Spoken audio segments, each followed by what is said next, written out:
বিয়ের পর যেন নতুন যৌবন পেলেন ক্রিশ্চিয়ানো রোনালদো, কাঁপিয়ে দিলেন মাঠ।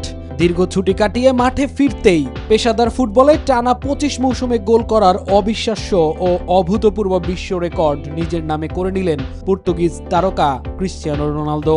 আলরিয়াদের বিরুদ্ধে 4-0 ব্যবধানের বড় জয়ের রাতে 83তম মিনিটে নিখুঁত বাঁ পায়ের শটে বল জালে জড়িয়ে উল্লাসে মাতেন রোনালদো।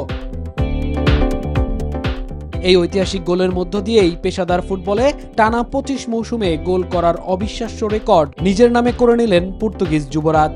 এতদিন ধরে টানা 24 মৌসুমে গোল করার রেকর্ডটি এককভাবে নিজের দখলে রেখেছিলেন সুইডেনের কিংবদন্তি ফরোয়ার্ড ইব্রাহিমোভিচ।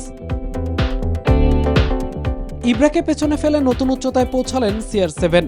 2002-03 মৌসুমে স্পোর্টিং সিপির হয়ে যে গোলযাত্রা শুরু হয়েছিল ম্যানচেস্টার ইউনাইটেড, রিয়াল মাদ্রিদ ও জুভেন্টাস হয়ে এখন সৌদি আরবের আল নাসরে এসেও সেই অশ্বমেধের ঘোড়া সমান গতিতে ছুটে চলছে।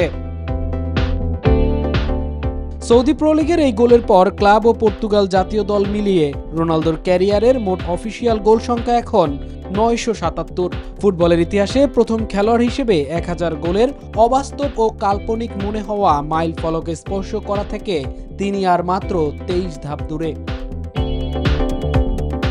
আন্তর্জাতিক গণমাধ্যমকে দেওয়া সাম্প্রতিক সাক্ষাৎকারে 2026-27 মৌসুমই ক্যারিয়ারের শেষ বছর হতে পারে বলে আভাস দিয়েছিলেন রোনালদো। খেলোয়াড়ি জীবনের এই অন্তিম অধ্যায়ে এসে স্বপ্নের 1000 গোলের মহাকাব্যিক গল্পটা CR7 কিভাবে সম্পন্ন করেন, পুরো ফুটবল বিশ্ব এখন সেটিরই অপেক্ষায়।